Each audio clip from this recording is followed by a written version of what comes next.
साथियों नमस्कार। Teachers academy से मैं हूं डॉक्टर अम्बरीश शुक्ल और आज की पार्टी शुरू हो चुकी है। साथियों पार्टी क्यों कह रहा हूं, क्योंकि क्लास को, पढ़ाई को कभी भी आप सिरदर्द के रूप में न देखें, पैनिक के रूप में न लें, बहुत ही सहजता से लें। जैसे आप सभी चीजों में आनंद लेते हैं वैसे पढ़ाई में भी आनंद लें। जिस तरह से आप पढ़ाई को दरकिनार करते हैं ऐसा नहीं करना चाहिए। पार्टी को जिस तरह से आप आनंद से लेते हैं, खूब एंजॉय करते हैं, वैसे पढ़ाई को भी आनंद करिए। निश्चित तौर पर आपको चीजें रटनी नहीं पड़ेंगी, चीजों को बार बार समझना नहीं पड़ेगा और आपका ध्यान अगर कंसंट्रेट रहेगा तो आप जो भी पढ़ेंगे एक बार में याद हो जाएगा। ठीक वैसे ही जैसे शादी से पहले प्रेमी प्रेमिका में क्या होता है, प्रेमी ने प्रेमिका से कहा कुछ भी नहीं, फिर भी प्रेमिका कहती है क्या तुमने कुछ कहा क्या? वो कहती है कि मुझे ऐसा लगा कि तुम कुछ कहना चाहते हो। वो कहता हाँ हाँ मैं कहने ही वाला था। मतलब बिना कहे हुए प्रेमी और प्रेमिका एक दूसरे की बात सुन लेते हैं विवाह से पहले, और विवाह के बाद क्या होता है, वही प्रेमी प्रेमिका एक दूसरे को चिल्लाते रहते हैं और सुनाई ही नहीं देता। अरे बहरे हो गए हो, सुन रही हो, सुनते हो, सुनाई ही नहीं देता। यानी कि सारा खेला कंसंट्रेशन का है और महत्व का है। आप अपने विषय को जितना अधिक महत्व दोगे उतना अधिक वो आपको याद रखेगा, आप भी उसे याद रखोगे। तो चलिए शुरू करते हैं आज का एपिसोड। अब आज का एपिसोड जो है वो हिंदी साहित्य के इतिहास लेखन पर आधारित है। बस आपसे एक ही चीज मांगता हूं कि जितने लोग लाइव आए वो लाइक करके जाएं। बस जैसे मंदिर में जाते हैं तो माथा टेक के आते हैं, तो लाइक करके ही आप जाएं जिससे हम काउंट कर सके कितने लोग आ चुके हैं। जितने लोग लाइव रहिए उतने लाइक होने चाहिए। चलिए, तो ये आपका टीचर्स एकेडमी का और हिंदी का व्हाट्सएप ग्रुप है। हिंदी का व्हाट्सएप ग्रुप, यहां से आप स्कैन करके ले सकते हैं। बाकी आज का पहला प्रश्न जो है वो हम आपको दिखाते हैं। थोड़े से कठिन प्रश्नों से आपकी शुरुआत करते हैं दिन की। ये तो इसको थोड़ा सा बड़ा करते हैं। दरअसल कुछ प्रश्न मैं टाइप नहीं करवा पाया था तो उसको खुद ही मैंने टाइप किया है, तो उस वजह से टाइपिंग उस तरह से आपको दिख नहीं रही होगी। तो थोड़ा सा बड़ा करेंगे तो अपने आप सब दिखने लगेगा। ठीक है, तो अभी मैंने इस क्वेश्चन को खुद टाइप किया है बैठ के, तो बोर्ड मैटर पीपीटी रूप में नहीं बन पाया है, बाकी तो मैंने पहले ही बनवा लिया था। ठीक है, तो चलिए आज का जो पहला प्रश्न है वो आपके सामने ये दिखाई दे रहा है। सबको दिखाई दे रहा है? चलिए और बड़ा कर दें, थोड़ा सा बड़ा और हो सकता है। चलिए आज का पहला प्रश्न है आपके सामने। पहला प्रश्न है कि आरंभ में ही कह दूं कि न तो आचार्य रामचंद्र शुक्ल के हिंदी साहित्य का इतिहास को लेकर दूसरा नया इतिहास लिखा जा सकता है और ना उसे छोड़कर। ये एक कथन है। कथन किसका है ये आपको बताना है। ये कथन किसका है ये आपको बताना है। तो जल्दी से आप लोग कमेंट करके बता दीजिए। ऑप्शंस आपके सामने मैं रख देता हूं कि कौन कौन से ऑप्शंस है। ऑप्शन ए है रामस्वरूप चतुर्वेदी, ऑप्शन 2 है रामविलास शर्मा, ऑप्शन 3 है नगेंद्र, ऑप्शन 4 है बच्चन सिंह। तो जल्दी से कमेंट करके आप सब बता दीजिए। रेखा यादव शाम को ही लाइक कर दी थी, बहुत बहुत धन्यवाद आपका, बहुत आभार आपको। चलिए, तो सविता जी बच्चन सिंह, शिव बाबू बच्चन सिंह, प्रतिभा जी बच्चन सिंह, छाया डी, अमित गुज्जर डी, धर्मेंद्र शुक्ला बच्चन सिंह, सीमा सरोज बच्चन सिंह डी। लगभग लोग यहां पर बच्चन सिंह कह रहे हैं। देखिए संख्या पहुंच चुकी है अभी 50 के पार और लाइक अभी 50 नहीं हुए हैं। लाइक बढ़ाइए फटाफट। चलिए, तो यहां पर जो राइट आंसर है, ये राइट आंसर किसका है? बच्चन सिंह है। बच्चन सिंह ने जब हिंदी साहित्य का इतिहास लिखना शुरू किया तो उन्होंने अपने इतिहास का नाम रखा हिंदी साहित्य का दूसरा इतिहास, और उन्होंने ये बताने का प्रयास किया कि हिंदी साहित्य के इतिहास लेखन की आवश्यकता क्यों है और मैं हिंदी साहित्य का इतिहास लेखन क्यों कर रहा हूं। और इसी को उन्होंने स्पष्ट करते हुए लिखा कि आरंभ में ही कह दूं कि न तो आचार्य रामचंद्र शुक्ल के हिंदी साहित्य के इतिहास को लेकर दूसरा नया इतिहास लिखा जा सकता है और ना ही उसे छोड़कर। इस अर्थ में ऑप्शन 4 बच्चन सिंह यह सही उत्तर होगा। ठीक है, चलिए अब प्रश्न संख्या 2 आप सबके सामने है। प्रश्न संख्या 2 आप सबके सामने है और यह भी बहुत बढ़िया प्रश्न है आप लोगों के लिए। तो जल्दी से आप सब इसका जवाब देंगे। प्रश्न संख्या 2, चलिए जल्दी जल्दी प्रश्न को देखिए और जवाब दीजिए। बहुत ही महत्वपूर्ण प्रश्न है आज का ये।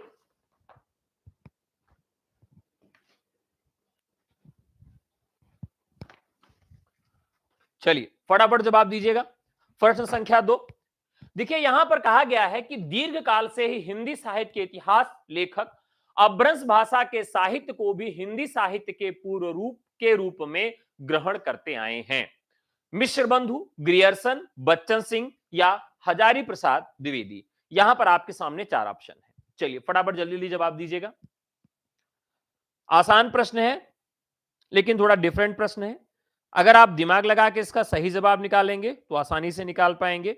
थोड़ा चतुराई दिखाना है। प्रश्न संख्या 2, प्रश्न संख्या 2 क्या कहता है कि दीर्घ काल से हिंदी साहित्य के इतिहास लेखक अपभ्रंश भाषा के साहित्य को भी हिंदी साहित्य के पूर्व रूप के रूप में ग्रहण करते आए हैं। मिश्र बंधु, ग्रियर्सन, बच्चन सिंह या हजारी प्रसाद द्विवेदी। ऑप्शंस देखते हैं तो रेखा यादव बच्चन कह रही हैं, अरुणदीप जी 2 का डी कह रहे हैं, छाया 3 कह रही हैं, ललिता 2 का सी, प्रीति सी, छाया यादव 3, सीमा वर्मा बच्चन सी। चलिए दरअसल दीर्घ काल से ही हिंदी साहित्य के इतिहास लेखक अपभ्रंश भाषा के साहित्य को भी हिंदी साहित्य के पूर्व रूप के रूप में ग्रहण करते आए हैं। यानी एक चीज तो यहां स्पष्ट हो जाती है कि रामचंद्र शुक्ल ने यह नहीं कहा है, क्योंकि रामचंद्र शुक्ल उसके पहले के इतिहास को नहीं मानते हैं। मिश्र बंधुओं ने कोई आलोचनात्मक टिप्पणी की नहीं है, उन्होंने एक कविवृत्त संग्रह लिख दिया, यानी रचनाकारों की जीवनियां, उनकी रचनाएं, जो भी साक्ष्य मिला उसको एक जगह उतार दिया। उन्होंने कोई इस तरह से आलोचनात्मक तरीके से काम नहीं किया। पहला आलोचनात्मक ढंग का जो उन्होंने काम किया था, विधेयवादी पद्धति का जो उन्होंने काम किया था, वो मिश्र बंधु विनोद में किया था, सॉरी हिंदी नौरत्न में किया था, जबकि मिश्र बंधु विनोद में उन्होंने ऐसा कोई काम नहीं किया था। ग्रियर्सन ने इस तरह से कोई काम नहीं किया है। बच्चन सिंह ने किया तो है, लेकिन उन्होंने भाषा अपभ्रंश से ही हिंदी साहित्य की शुरुआत मानी है। उन्होंने अपभ्रंश काव्य है उसका आदिकाल का नामकरण किया है, तो ये तो हो ही नहीं सकते। तो पहले आपको ऑप्शन काटना सीखना चाहिए। और हजारी प्रसाद द्विवेदी की बात करें तो ये इकलौते बच रहे हैं, इसलिए हजारी प्रसाद द्विवेदी यहां पर राइट आंसर हो जाएगा। ठीक है, प्रश्न संख्या 2 के बाद प्रश्न संख्या 3। प्रश्न संख्या 3 थोड़ी सी बड़ी है। ठीक है, तो ऑप्शंस आपको बाद में दिखाऊंगा, पहले आप क्वेश्चन देखिएगा। पहले आप क्या करिएगा, क्वेश्चन देखिएगा। थोड़ा सा बड़ा है लेकिन ये मुझे महत्वपूर्ण लगा, इसलिए मैं आपको दिखा दे रहा हूं। ठीक है, मैं पढ़ देता हूं। हिंदी कवियों का एक वृत्त संग्रह ठाकुर शिव सिंह सेंगर ने सन 1883 में प्रस्तुत किया था। उसके पीछे सन 1889 में डॉक्टर अबसर ग्रियर्सन ने modern vernacular literature of northern Hindustan के नाम से एक वैसा ही बड़ा कविवृत्त संग्रह निकाला।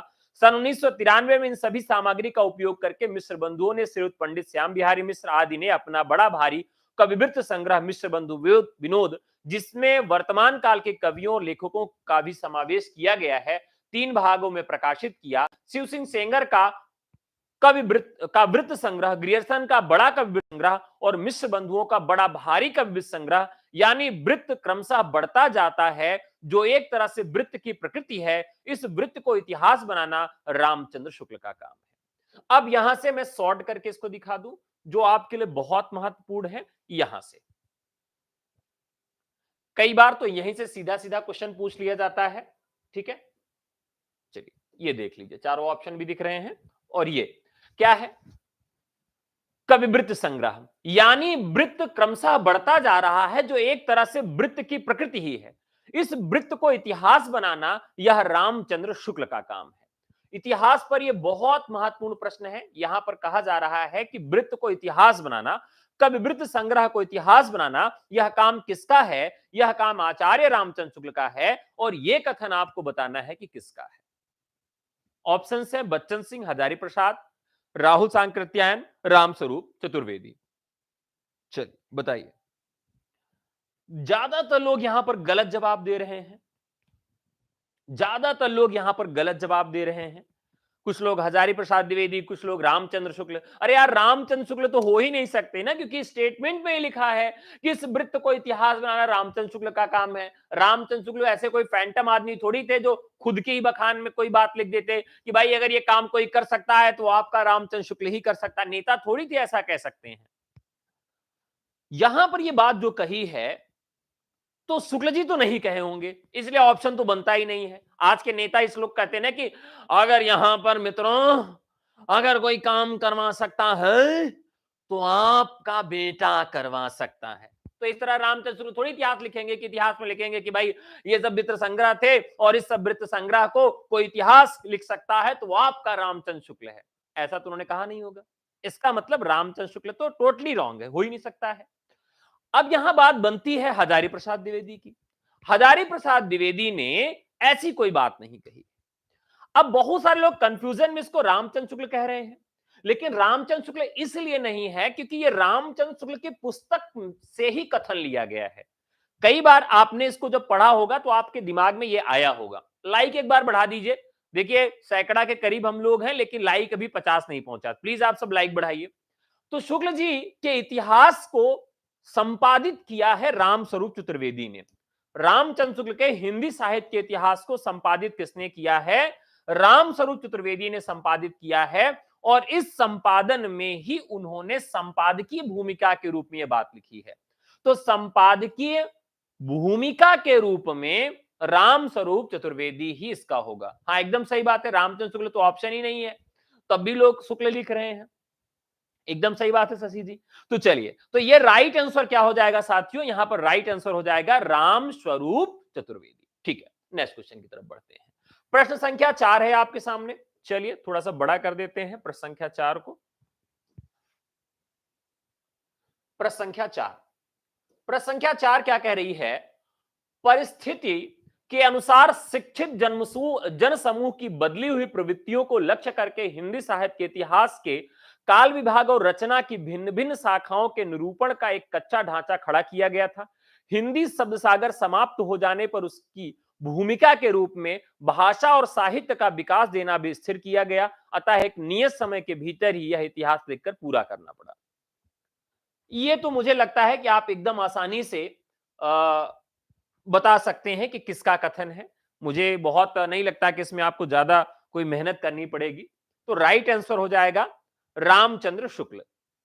ठीक है, रामचंद्र शुक्ल ने अपने इतिहास के विषय में ही यह बात लिखी है। तो यह ऑप्शन आपका सही है। चलिए नेक्स्ट क्वेश्चन की तरफ बढ़ते हैं। 5वां प्रश्न है। देखिए 5वां प्रश्न बहुत बढ़िया प्रश्न है। 2 ऑप्शन इस पेज पे है, 2 स्पेस पे हैं। तो चलिए फटाफट पहले हम प्रश्न देख लेते हैं कि प्रश्न क्या कहा गया है।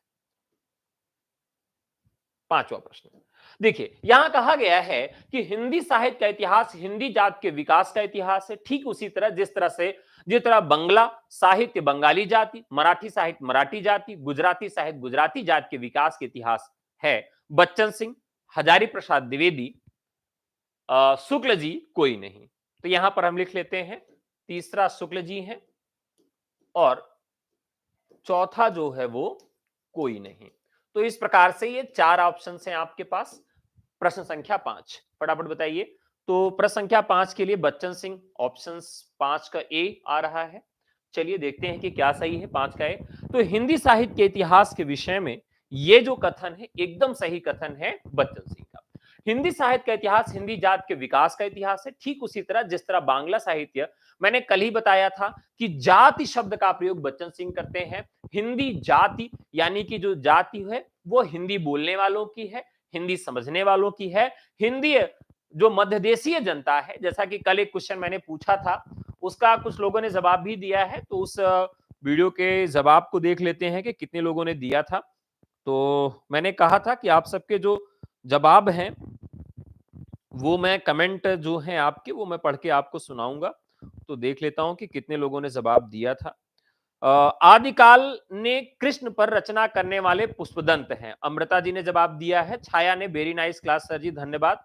और संगीता चौहान ने लिखा है बहुत ही शानदार प्रश्नोत्तरी सर, परीक्षा के लिए धन्यवाद सर जी, आपने मेरे लिए इतना मेहनत करते हो, दिल से धन्यवाद। अरुण दीप जी ने लिखा है very nice class sir. Sushma Pathak ने सर क्लास बहुत ही उत्तम थी। सीमा वर्मा ने लिखा है पुष्पदंत कृष्ण काव्य के प्रथम कवि हैं। संगीता चौहान ने लिखा है। प्रतिभा तिवारी ने पुष्पदंत लिखा है।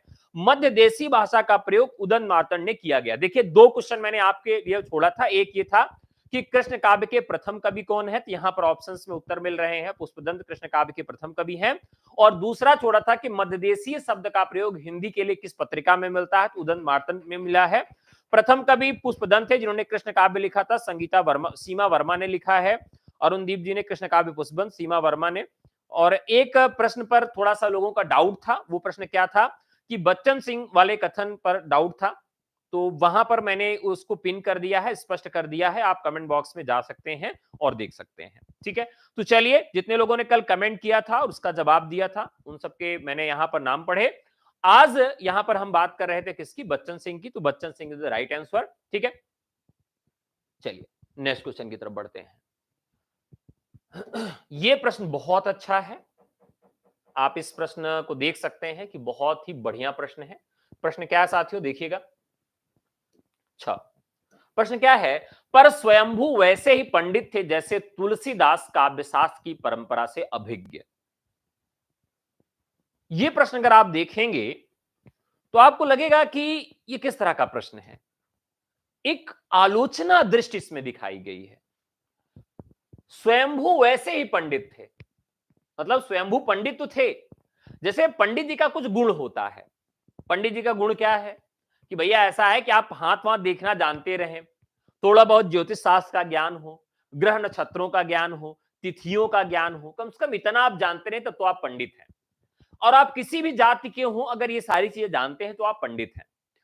वैसे ही लेकिन अगर आप हिंदी साहित्य तो जानते हैं लेकिन हिंदी साहित्य के साथ साथ काव्यशास्त्र आप नहीं जानते तो बड़ी समस्या है। तो बिना कविता को काव्यशास्त्र कैसे बांधेंगे।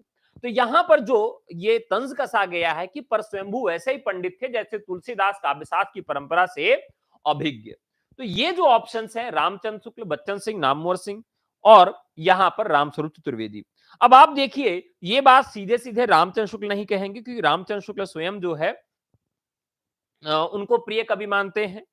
तो नामवर सिंह का कथन नहीं, रामस्वरूप चतुर्वेदी का नहीं, बच्चन सिंह का कथन है, हिंदी साहित्य के दूसरे इतिहास से लिया गया है। तो ज्यादातर लोगों ने बच्चन सिंह ही राइट आंसर दिया है। Very good.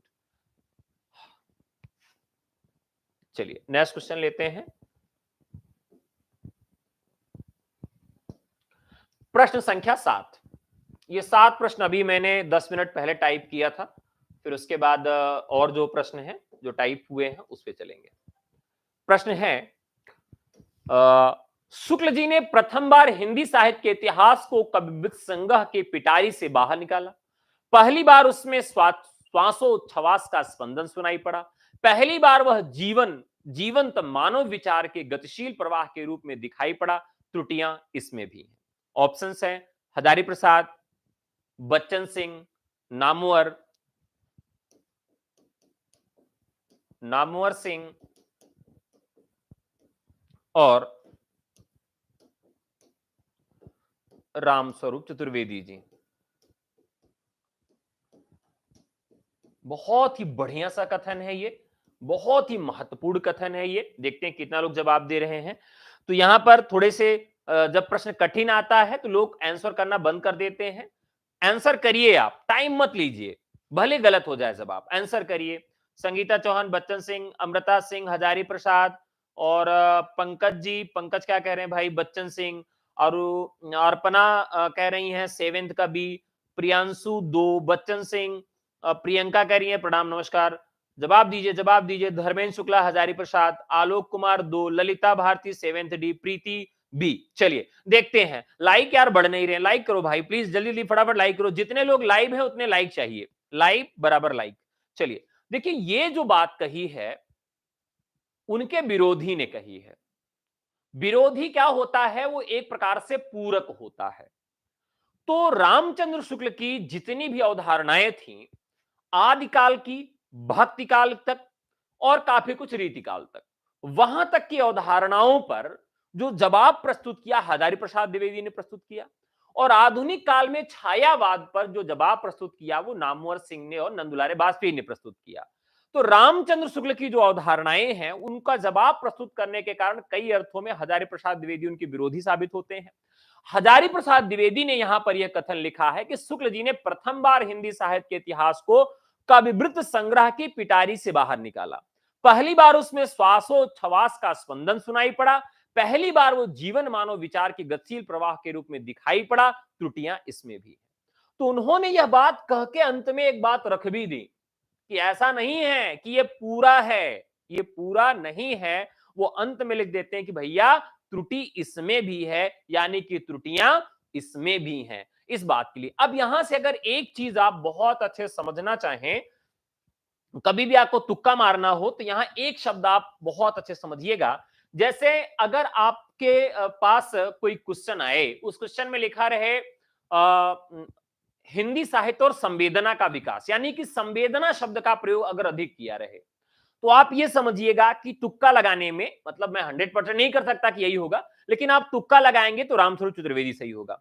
आलोचनात्मक कथन में कहीं अगर मानव शब्द और मानवता शब्द दिख रहा है तो ज्यादातर संभावना बनती है, अगर आपको उसका उत्तर नहीं मालूम है तो आप हजारी प्रसाद द्विवेदी लगाइए, क्योंकि हजारी प्रसाद द्विवेदी की जो आलोचना पद्धति वो मानवतावादी है। नगेंद्र रसवादी है, रामचंद्र शुक्ल रसवादी है, नामवर सिंह आप जानते हैं कि प्रगतिशील या मार्क्सवादी हैं, रामविलास शर्मा मार्क्सवादी हैं। तो इस प्रकार से यहां पर इन चीजों को आप समझ सकते हैं। आपका गलत हो रहा है, घबराइए नहीं। अब आपके लिए आसान प्रश्न लेके आ रहा हूं। बहुत सारे, देखिए 7 प्रश्न तो उन लोगों के लिए था जो कठिन प्रश्न चाहते हैं शुरुआत के। अब यहां पर साथियों जो आपके लिए लेकर आ रहा हूं वो आपके लिए आसान प्रश्न लेकर आ रहा हूं। फिर से अगर आप टीचर्स एकेडमी के हिंदी व्हाट्सएप ग्रुप से जुड़ना चाहते हैं तो स्कैन करके आप यहां से जुड़ सकते हैं, ठीक है। और हमारे नए बैचेस लेना चाहते हैं तो व्हाट्सएप करके हमारे नए बैचेस ले सकते हैं। हमारा नंबर है 96 28 95 92 37। ये batches TGT, PGT, UGC, KVS, NVS, BPSC, LT grade, JIC प्रवक्ता प्रवक्ता सबके लिए हैं। और नए बैचेस आपको मिल जाएंगे व्हाट्सएप करके 96 28 95 92 37। चलिए, अब यहां पर जिन लोगों का प्रश्न गलत हो जा रहा था उनका कॉन्फिडेंस भी यहां पर बढ़ेगा। और यह आसान प्रश्न आपके लिए मैं लेकर आ गया हूं। सबसे पहला प्रश्न आपके लिए आसान वाला है। साहित्य के इतिहास के लिए इतिहास दर्शन संज्ञा का प्रयोग किस विद्वान ने किया? अब तो आप लोग सही कर लेंगे। सर कठिन वाला भी सही करना है, हो जाएगा, कोई दिक्कत नहीं है, हो जाएगा। यहां पर ऑप्शंस है ग्रियर्सन, वोल्टेयर, डॉक्टर नगेंद्र, आचार्य रामचंद्र शुक्ल। फटाफट बताइए।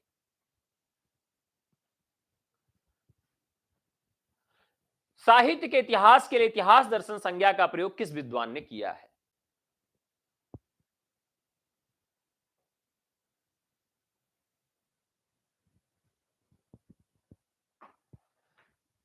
अच्छा, एक बी।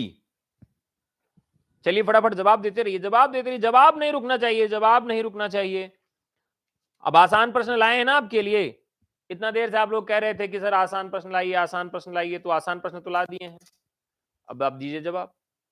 चलिए, यहां पर प्रश्न था कि इतिहास के लिए इतिहास दर्शन, इतिहास के लिए क्या शब्द आया, हिंदी साहित्य के इतिहास के लिए क्या शब्द आया है? इतिहास दर्शन शब्द का प्रयोग आया है।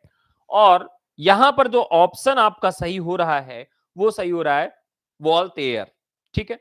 अब ये वोल्टेयर है कौन, बताइए। वोल्टेयर जो हैं एक फ्रांसीसी लेखक हैं। कौन है ये? एक फ्रांसीसी लेखक हैं और ये इतिहासकार थे। और इतिहासकार के साथ साथ एक दार्शनिक भी थे। तो इतिहासकार होने के साथ साथ दार्शनिक थे। और इन्होंने अपना एक उपनाम भी लिखा था। वैसे इनका नाम था फ्रांसवा मारी अरुए। क्या नाम था इनका? फ्रांसवा मारी अरुए। फ्रांसवा मारी अरुए, ये इनका नाम था, फ्रांसवा मारी अरुए।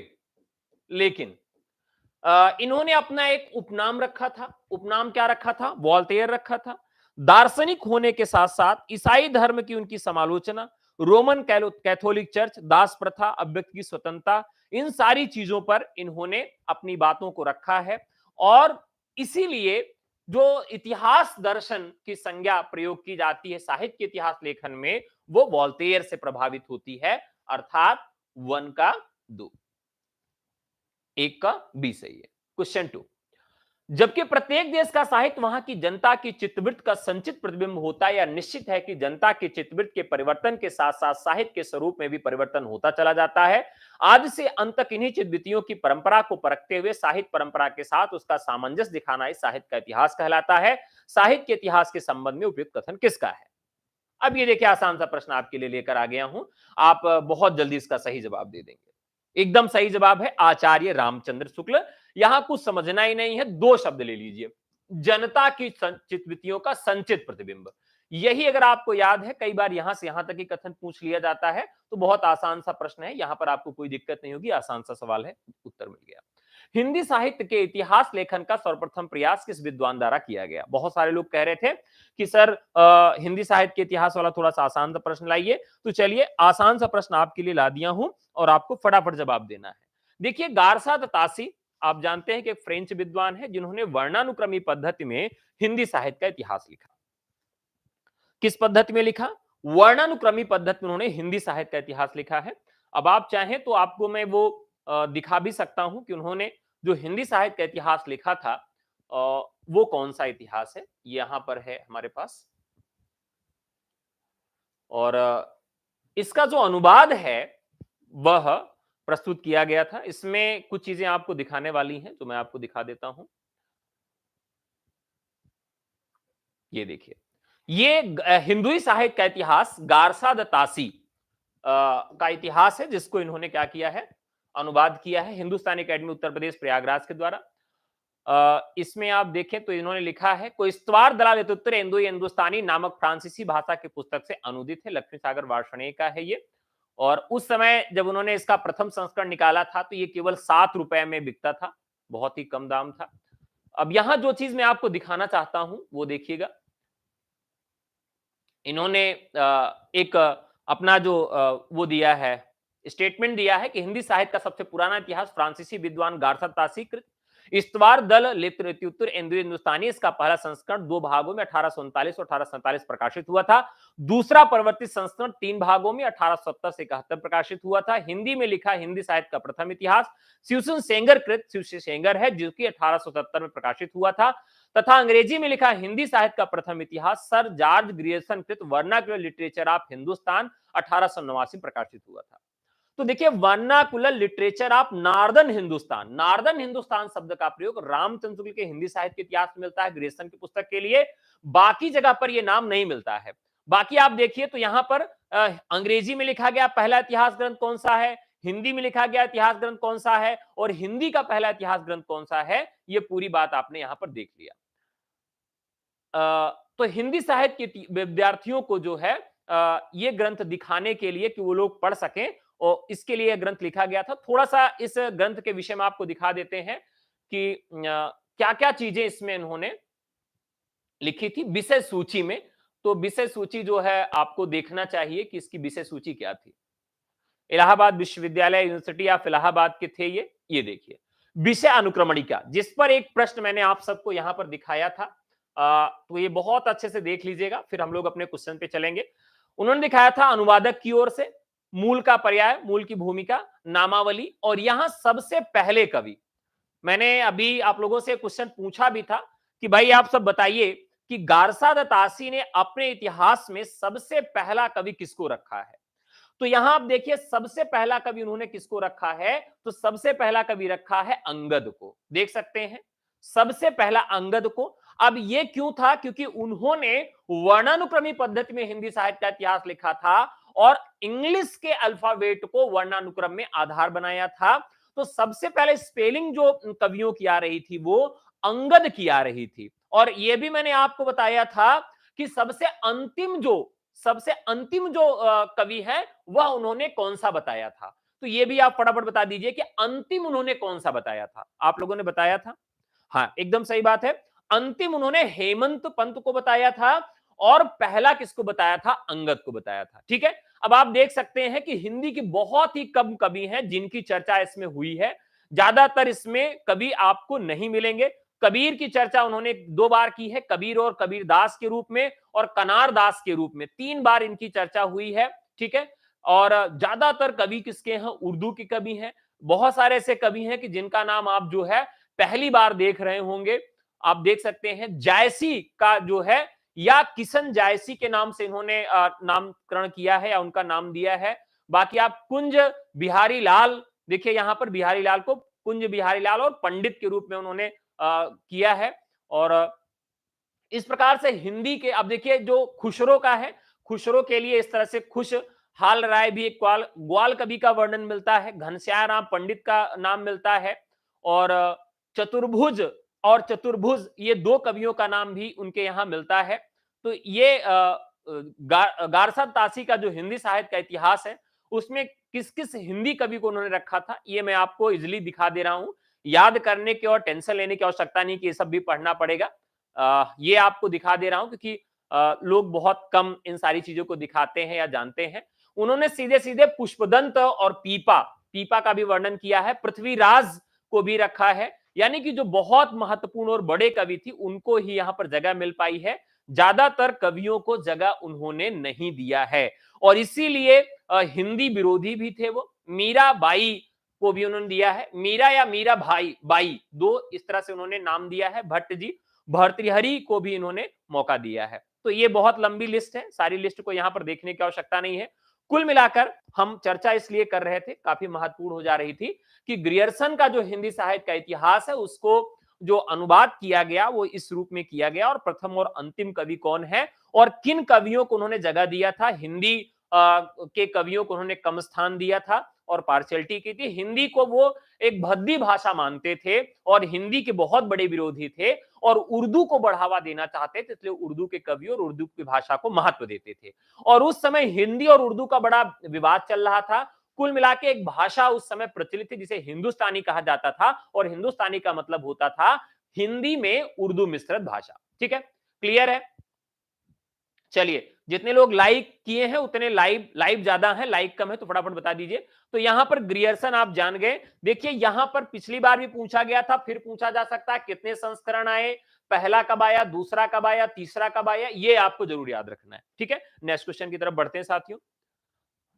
इस्तवार दलालतुत्तर इंदो हिंदुस्तानी ग्रंथ किस भाषा में लिखा गया है? अभी हम लोगों ने इसकी चर्चा कर लिया। वो एक पादरी थे, भारत में पादरी के तौर पर आए हुए थे, मतलब एक फ्रेंच पादरी थे, भारत में वो नौकरी के तौर पे आए हुए थे और उन्होंने ये सारी चीजें किया है।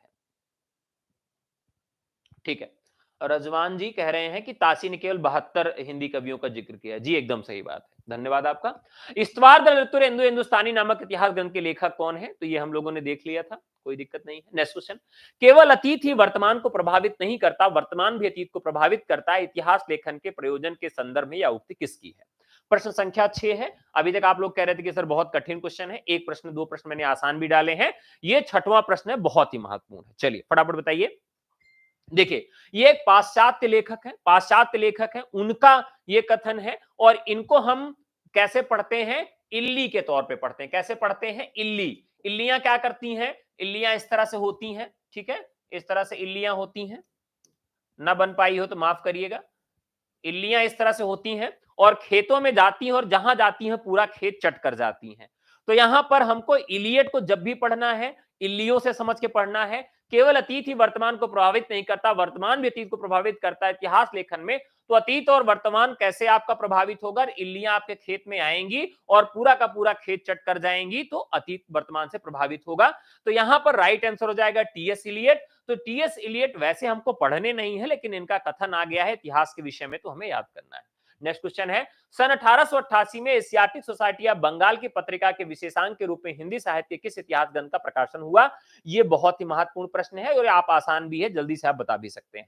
एशियाटिक सोसाइटी की बात करते हैं तो ये बंगाल में, क्योंकि उस समय बंगाल जो था अंग्रेजों के आश्रय का बड़ा केंद्र हुआ करता था, इसलिए इस ग्रंथ का जो प्रकाशन होता है तो modern vernacular literature of Hindustan यानी ग्रियर्सन के द्वारा इतिहास जो लिखा गया था, जिसको किशोरी दास ने इसका हिंदी में अनुवाद किया था, ये राइट आंसर हो जाएगा। ठीक है, 7वें नंबर का। 8वें नंबर का, ग्रियर्सन के इतिहास के विषय में निम्न में से कौन सा कथन सही नहीं है?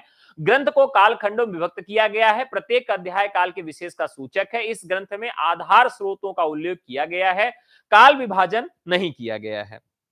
देखिए, मैंने पहले वीडियो में, मुझे लगता है कि पहले दिन के वीडियो में मैंने ग्रियर्सन के इतिहास का जो काल विभाजन है वो आपको करके दिखाया था और याद भी कराया था। तो काल विभाजन आप जरूर याद रखिएगा।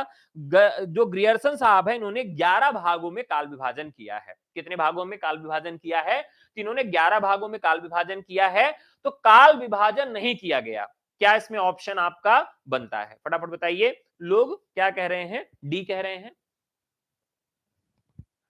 चलिए, सही नहीं है। हाँ, देखिए, उन्होंने समय के आधार पर कालखंडों में विभक्त किया, ठीक है। प्रत्येक अध्याय काल विवेश का सूचक है, इस ग्रंथ में आधार सूचक का उल्लेख किया गया है, ठीक है। काल विभाजन नहीं किया गया, माने कब से कब तक हम आदिकाल मानेंगे, कब से कब तक भक्ति काल मानेंगे, कब से कब तक रीतिकाल मानेंगे, यह इन्होंने कोई समय इसका निर्धारित नहीं किया। बस उन्होंने चारण काल का जो समय सीमा है 700 से 1300 ईस्वी बताई है, जरूर याद रखिएगा। उन्होंने चारण काल की सीमा 700 से 1300 ईस्वी बताई है। तो ये यहां पर उन्होंने एक काम किया, बाकी उन्होंने कोई काम नहीं किया। ये एक महत्वपूर्ण फैक्ट है। नेक्स्ट क्वेश्चन, 84 वैष्णवन की वार्ता, 252 वैष्णवन की वार्ता, भक्तमाल आदि को निम्नलिखित में से किस तत्व के अभाव कारण साहित्य का इतिहास नहीं माना जा सकता? देखिए, यहां पर यह भी एक प्रश्न है कि भाई उन्होंने क्यों ऐसा किया है, और इतिहास के इसमें क्यों इसको नहीं रखा जा सकता है? काफी महत्वपूर्ण प्रश्न है। देखिए, कालक्रम एवं सन और संबत, उन्होंने केवल कवियों की जानकारी दी है कि भाई ये फला कवि हुए, उन्होंने ये रचना लिख दी। उन्होंने कालक्रम एवं सन संबत नहीं दिया। युगीन चेतना उसके दौर की क्या थी, उस दौर की प्रवृत्तियां क्या थी, वह भी उन्होंने नहीं दिया। प्रवृत्तियों का विश्लेषण भी नहीं किया है। तो इसलिए उपयुक्त तीनों के कारण इसे इतिहास नहीं माना जा सकता, इसे इतिहास लेखन का स्रोत माना जा सकता है। तो ध्यान रखिएगा, इसे क्या माना गया है? इतिहास लेखन का स्रोत ग्रंथ माना गया है। क्या माना गया है? इसे इतिहास न मानकर इतिहास लेखन का स्रोत ग्रंथ माना गया है। नेक्स्ट क्वेश्चन है, the modern vernacular literature of Hindustan इतिहास ग्रंथ के लेखक हैं, तो आप जानते ही हैं कौन है? George Grierson. गारसा दासी लिखित हिंदी साहित्य के इतिहास के विषय में कौन सा कथन असत्य है? इसका प्रथम भाग सन 1839 में तथा द्वितीय भाग 1847 में प्रकाशित हुआ। इसमें कवियों की सूची में अंग्रेजी वर्णाक्षर क्रम का प्रयोग तथा काल विभाजन का अभाव है। हिंदी साहित्य का इतिहास लिखने का यह प्रथम प्रयास सब तरह से संपूर्ण इतिहास ग्रंथ का उदाहरण प्रस्तुत करता है। इसमें हिंदी तरभाषी कवियों का भी घालमेल हो गया है। ये एक ऐसा प्रश्न है, काफी महत्वपूर्ण प्रश्न है, तो आपको इसका जवाब देना है। देखिए, यहां पर देखें तो जो ऑप्शंस हैं उसमें हिंदी साहित्य का इतिहास, इसका पहला भाग 1839 में, दूसरा 1847 में आता है। मैंने इसको एक ट्रिक के माध्यम से आपको याद कराया था। 39 में एक जुड़ेंगे तो कितना आएगा? 40 आ जाएगा, और फिर यहां पर 47 है, यानी कि 40 में 20 जोड़ेंगे तो 27 हो जाएगा। अगर इसको हम यहां पे वैसे निकाल लें, 1839 है, 1847 है, 1839 को घटा दे, 17 में से 9 गए 8, और यहां बच गया 4, 3 में से सॉरी 14, 14 में से 3 गए, कितना हो गया? एक यहां पर हो गया। अब यहां 18 18, ये 18 साल।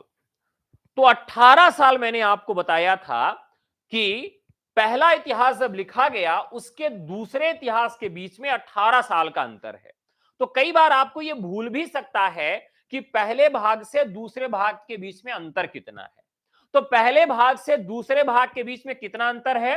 18 साल का अंतर है। यह बहुत अच्छे से याद रहेगा। लेकिन यह पहला इतिहास लिखा कब गया? तो भारत में 1857 की क्रांति से, कोई भी डेट याद करना हो तो जो बड़ी डेट है उससे याद करिए। 1857 की क्रांति तो कभी भूलेगी नहीं। चलिए, 1857 की क्रांति से इसको याद करते हैं तो ये कभी नहीं भूलेगा। 1857 में 17 में से 9 गए, 17 में से 9 गए 8, और यहां कितना बचा?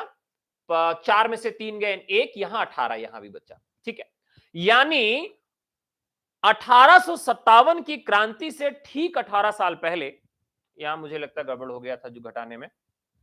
ठीक है, गणित बहुत दिन से नहीं पढ़ी है तो हो सकता है गलत हो गया हो। फिर से देख लेते हैं कि यहां अगर हम घटाते हैं तो 17 में से 9 गए 8, यहां 4 में से 3 गए 1, यानी कि भारत में जब पहला स्वतंत्रता संग्राम आया, उसके 18 साल पहले ही यह इतिहास ग्रंथ लिखा गया था। तो यह भी कह सकते हैं कि इस इतिहास ग्रंथ की वजह से ही 1857 की क्रांति आई। और इसका दूसरा भाग कब लिखा गया? इसका दूसरा भाग लिखा जाता है 1847 में। 1847 में, यानी आपके 39 एक 40 और यहां पर 17। ठीक है, चलिए ठीक है। यहां तो राइट आंसर क्या होगा? पहला सही हो गया। वर्णाश्रम किसका है? अंग्रेजी का है। हम लोग बार बार इसका प्रयोग कर रहे थे, ये एकदम सही है। अब यहां पर क्या है कि हाँ ठीक है, ये तो इसका दूसरा भाग 39 एक 40 और वहां पर 7, ये 8 साल, मतलब 7 एक 8 साल हो जाता है। वो 18 साल मिस्टेक से हो जा रहा था। ठीक है, तो ये एक सही है, दो सही है। तीसरा क्या? हिंदी साहित्य का इतिहास लिखने का यह प्रथम प्रयास सब तरह से संपूर्ण इतिहास ग्रंथ का उदाहरण प्रस्तुत करता है। नहीं, इसको बहुत सारे लोगों ने इतिहास ग्रंथ नहीं माना, कवि वृत्त संग्रह ही माना, क्योंकि इसमें बहुत सारी चीजें नहीं है। एक तो कालों का निर्धारण नहीं है, प्रवृत्तियां नहीं है, काल विभाजन अच्छे से नहीं किया गया है, युगीन चेतना का अभाव है, हिंदी के कवियों को नहीं रखा गया है, हिंदुई साहित्य का इतिहास लिखा है ना कि हिंदी साहित्य का इतिहास है। तो यह भी बहुत सारे लोग कंफ्यूज रहते हैं कि हिंदी साहित्य का इतिहास है, नहीं, ये हिंदुई साहित्य का इतिहास है। ठीक है, चलिए अगले क्वेश्चन की तरफ बढ़ते हैं। हिंदी साहित्य इतिहास लेखन की परंपरा का प्रवर्तन का श्रेय जाता है, तो ये आप सब जानते हैं, गारसा दत्तासी को जाता है, इसमें कोई दिक्कत नहीं है। शिव सिंह सेंगर द्वारा रचित हिंदी साहित्य का इतिहास शिव सिंह सरोद किस वर्ष प्रकाशित हुआ था? चलिए फटाफट बता दीजिए। ये इतिहास का जो ग्रंथ है इसकी डेट आपको बतानी है, क्योंकि यहां पर जितने भी इतिहास ग्रंथ साथियों लिखे गए हैं, सभी इतिहास ग्रंथों की डेट आपको याद होनी चाहिए, क्योंकि यही प्रश्न आपसे पूछे जाएंगे। चलिए फटाफट बता दीजिए, इस इतिहास ग्रंथ की जो डेट है वो क्या है? शिव सिंह सेंगर द्वारा रचित है ये। सर टीजीटी एग्जाम कब होगा? चलिए अभी भी इस पे आपसे चर्चा कर लेते हैं कि कब होगा। अभी फटाफट जो क्वेश्चन के आंसर हैं वो आप लोग देते जाइए। चलिए देखिए, यहां पर क्या करना है कि शिव सिंह सेंगर, शिव सिंह सेंगर, शिव जी लगभग कैसे होते हैं? ऐसे होते हैं। शिवलिंग ऐसी होती है, एक शिवलिंग, दो शिवलिंग, एक शिवलिंग, दो शिवलिंग। ठीक है, और तो दो शिवलिंग, एक और तीन, ऐसे याद रखना है। 1883 शिव सिंह सेंगर द्वारा रचित हिंदी साहित्य का इतिहास शिव सिंह सरोद किस वर्ष प्रकाशित हुआ था? तो कब प्रकाशित हुआ था?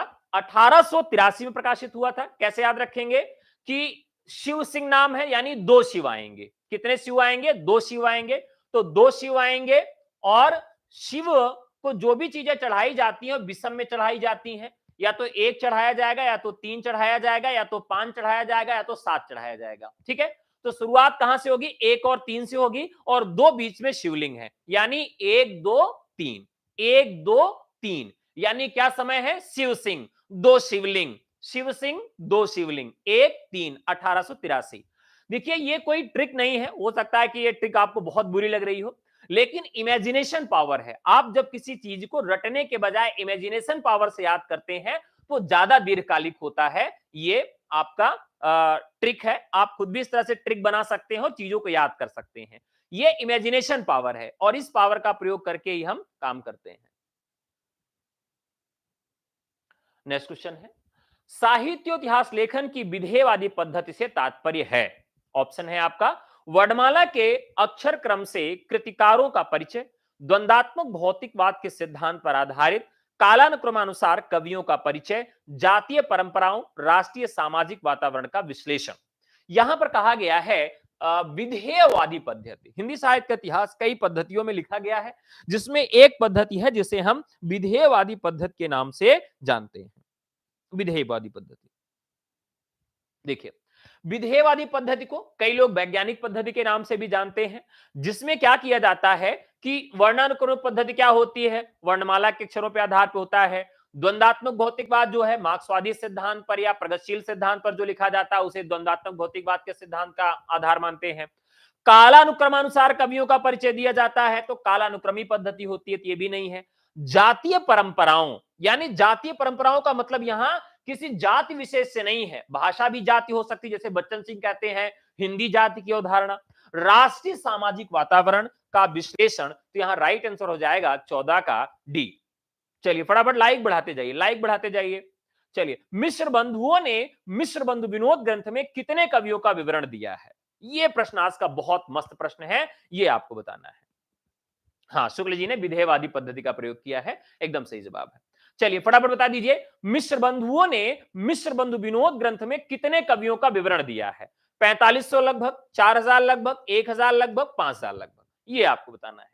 जितने इतिहास ग्रंथ लिखे गए हैं उसमें कितने कवियों का वर्णन किया गया है, यह भी प्रश्न आपको जवाब के रूप में रखना चाहिए। ठीक है, तो यहां लगभग की बात की गई है, तो लगभग सभी लोग जानते ही होंगे, लगभग 5000 कवियों का उन्होंने वर्णन किया है। उन्होंने मिश्र बंधु विनोद ग्रंथ लिखा, आप जानते हैं कितने भागों में प्रकाशित हुआ था? फटाफट आप लोग कमेंट करके बता दें कि मिश्र बंधु विनोद जो है वह ग्रंथ कितने भागों में प्रकाशित हुआ था। देखिए, यहां लगभग की बात की गई है, वैसे अगर संख्या पूछ रहे तो 4591 कवि आते हैं। कितने कवि आते हैं? 4591 कवि आते हैं, इसलिए लगभग यहां कहा गया है, तो लगभग कहने पर आप 5000 इसको मान सकते हैं। ठीक है, अब मिश्र बंधुओं ने जो है जो इतिहास ग्रंथ लिखा है, यह भी एक प्रकार का कविवृत्त संग्रह ही है। क्या है ये? एक प्रकार का कविवृत्त संग्रह ही है। ठीक है, अब यहां पर मिश्र बंधुओं की बात करें तो उन्होंने कितने भागों में लिखा है इतिहास ग्रंथ? 4 भागों में लिखा है। तो चलिए फटाफट बता दीजिए कि चारों भाग कब कब आते हैं। देखते हैं कितना लोग सही जवाब देते हैं, देखते हैं कितना लोग सही जवाब देते हैं, क्योंकि यह प्रश्न आपका पूछा ही जाएगा कि हिंदी साहित्य का इतिहास जो मिश्र बंधुओं के द्वारा लिखा गया, यह कब आता है और कितने भागों में आता है, यह आपको कमेंट करके फटाफट बताना है। देखिए, यह बहुत ही महत्वपूर्ण प्रश्न है। चलिए, देखिए इसका जो 3 भाग प्रकाशित होता है, 3 भाग। ठीक है, एक आप आइडिया मन में रख लीजिए कि 18वीं शताब्दी का होगा, 19वीं का होगा, 20वीं का होगा। तो आप एक आइडिया अगर लगाना चाहेंगे तो आपको लगे अरे यार 19वीं का होगा। ठीक है, 19वीं मतलब ये आप टिक मार लीजिए, 19वीं का होगा। यानी प्रथम जो 3 भाग हैं वो कब आए होंगे? प्रथम माने 1, प्रथम माने 1 और 3 भाग मतलब 3। प्रथम 3 भाग मतलब 13। अब इसी 19 को 13 के साथ रख दीजिए, यानी 1913। ये हमारी ट्रिक क्या हो गई? मिश्र बंधुओं ने पहले 3 भाग कब निकाले? 3 भाग का प्रकाशन 1913 में किया। याद रहेगा आपको हमेशा, पहला 3 भाग 1913 में कैसा याद रहेगा? पहला, तीसरा, और 19वीं शताब्दी में निकालते हैं। अब दूसरी ट्रिक देखते हैं कि चौथा भाग इन्होंने कब निकाला। तो जहां पर चौथा भाग रखना चाहिए वहां पर आप इसके बगल चौथा भाग रख दीजिए, बस यही काम हमको करना है। तो 19वीं शताब्दी रहेगी, तीसरा और चौथा, ये यहां से केवल एक हटा देंगे हम और ये क्या बन जाएगा? 1934 बन जाएगा। यानी इसमें 4 को ऐड कर देना है, 1 को निकाल देना है। याद कैसे रखना है? पहला और तीसरा, यानी कि 13 शताब्दी कौन सी होगी? 19 होगी। और हमेशा आपको यह याद रहेगा, आपके माइंड में यही चीज अपने दिमाग में रखनी है। ठीक है, नेक्स्ट, मिश्र बंधु विनोद के प्रथम 3 भाग का प्रकाशित हुए, तो ये बस वही वाला क्वेश्चन आ गया। स्केच ऑफ हिंदी लिटरेचर के लेखक कौन है? देखिए यहां पर यह प्रश्न लगभग लोगों से गलत हो जाता है। लगभग लोगों से क्या हो जाता है? यह प्रश्न गलत हो जाता है। उसके पीछे का कारण यह है कि इसी तरह के 2 ग्रंथ लिखे गए हैं। अब आप यहां देखिएगा, एक ट्रिक मैं आपको बता रहा हूं, स्केच। ठीक है, स्केच से क्या किया जाता है यही अब आपने दिमाग में रखिए और यह प्रश्न कभी गलत नहीं होगा। ठीक है, स्केच में क्या होती है? ग्रीब होती है। मान लीजिए स्केच है, स्केच क्या है? एक ग्रीब होती है, ग्रीब।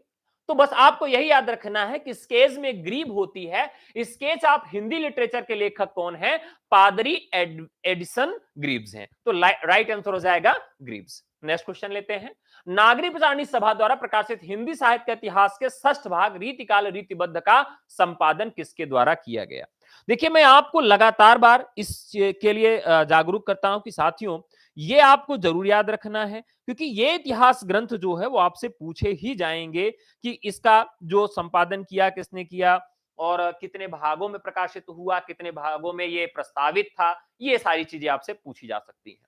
दरअसल नागरिक प्रचारणी सभा काशी के द्वारा जो संस्थान है, उसने हिंदी साहित्य के इतिहास ग्रंथ को 18 भागों में प्रस्तावित किया कि 18 भागों में इतिहास ग्रंथ को हम छपवाएंगे। लेकिन अभी तक ये कितने भागों में प्रकाशित हो चुका है, ये आपको कमेंट करके फटाफट बताना है कि वर्तमान में ये कितने भागों में प्रकाशित हो चुका है। देखिए, चलिए, नहीं नहीं, ये भी कमेंट करके बताइए कि अभी तक ये कितने भागों में प्रकाशित हो चुका है, ये आपको बताना है। ये बताना है कि अभी तक ये कितने भागों में प्रकाशित हो चुका है। एकदम राइट आंसर है 16 भागों में। इसको लेकर बहुत सारे लोग कंफ्यूज रहते हैं कि कितने भागों में प्रस्तावित था और कितने भागों में ये अभी तक इतिहास ग्रंथ आ चुका है। तो ये प्रस्तावित था साथियों ज्यादा, यानी कि 18 भागों में, और अभी तक इसमें से कितना आ सका है, केवल 16 ही आपका आ सका है। तो ये आपका राइट आंसर हो जाएगा हिंदी साहित्य के इतिहास लेखन में। ये आपको जरूर याद रखना है, ठीक है। नेक्स्ट क्वेश्चन लेते हैं।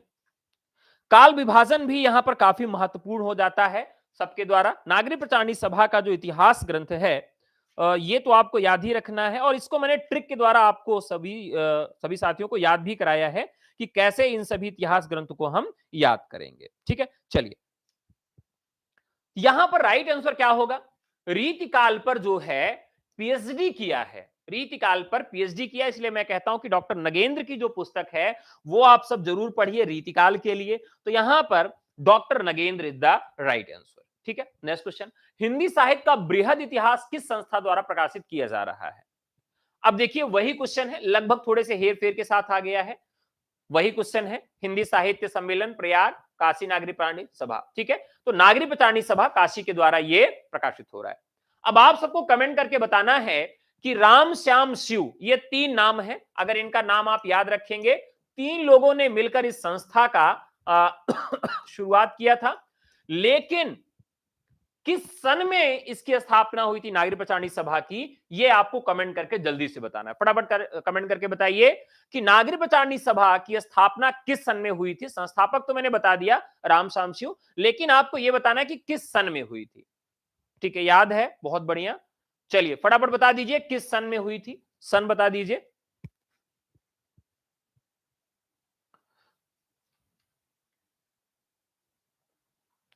आपको सन बताना है। अब यहां सन बताइए फटाफट कि किस सन में जो है ये इतिहास ग्रंथ आता है, मतलब सॉरी, ये इसका स्थापना होती है।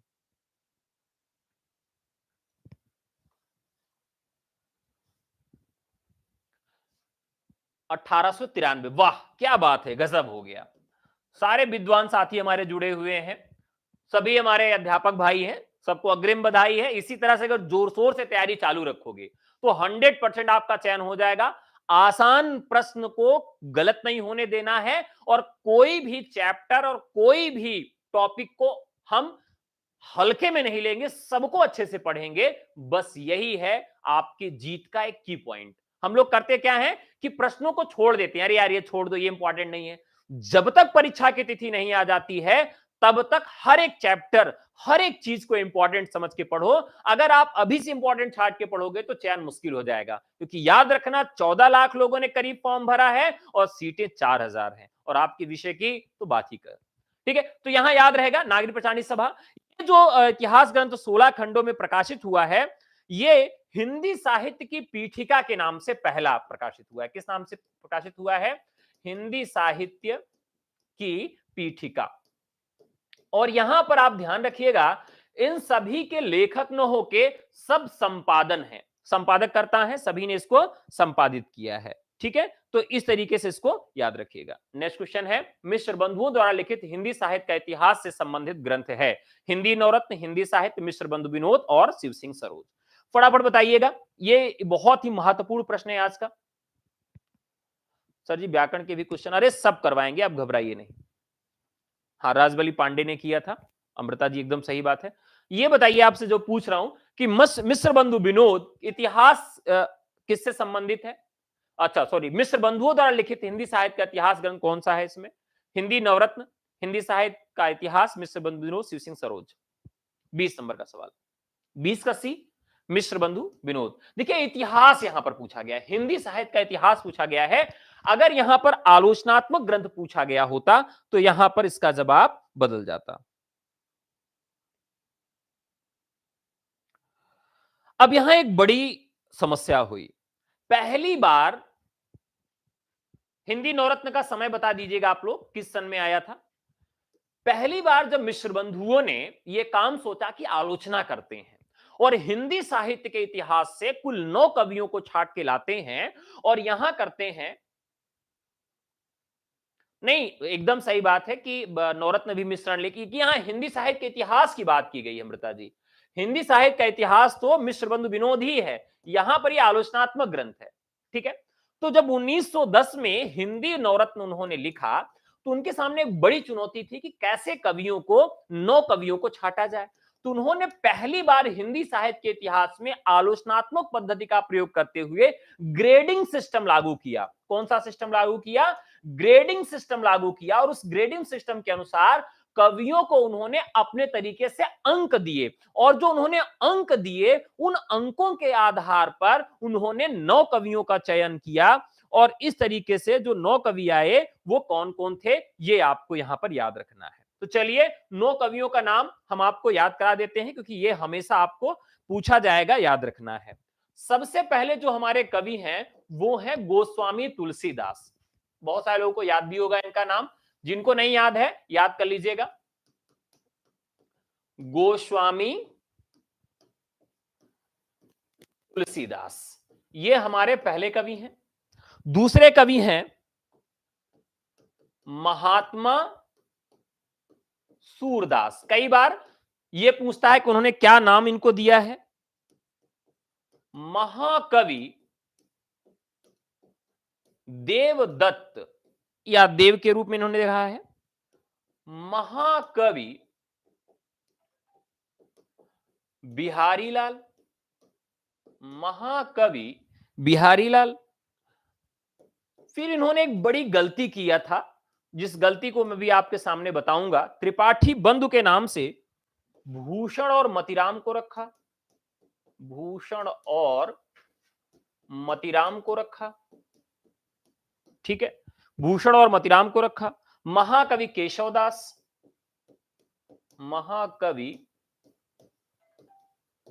महाकवि केशवदास को रखा। महाकवि केशव के बाद महात्मा कबीर। ये एकदम से आपको याद होना चाहिए।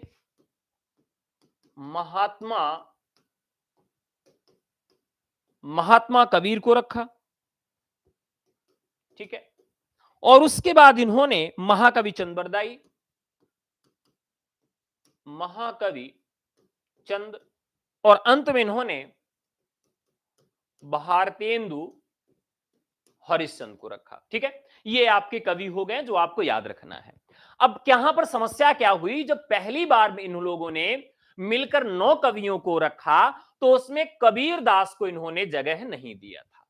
ये कई बार प्रश्न पूछा गया है कि मिश्र बंधुओं ने जब हिंदी नवरत्न नामक अपना आलोचनात्मक ग्रंथ 1910 में प्रस्तुत किया तो पहली बार उन्होंने किस कवि को जगह नहीं दिया था। तो उन्होंने कबीर दास को पहली बार जगह नहीं दिया। उनको कबीर को कवि ही उन्होंने नहीं माना, कवि माना, लेकिन ग्रेडिंग में जैसे कबीर दास को कम नंबर मिल गया। यानी जो टॉप 9 रैंक बन रही थी, 9 रैंक में कबीरदास नहीं आ रहे थे।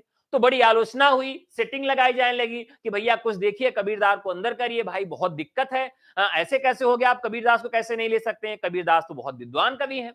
तो कहे ठीक है हम देखते हैं, विचार करते हैं। तो उन्होंने देखा कि 2 भाइयों को उन्होंने रख दिया है।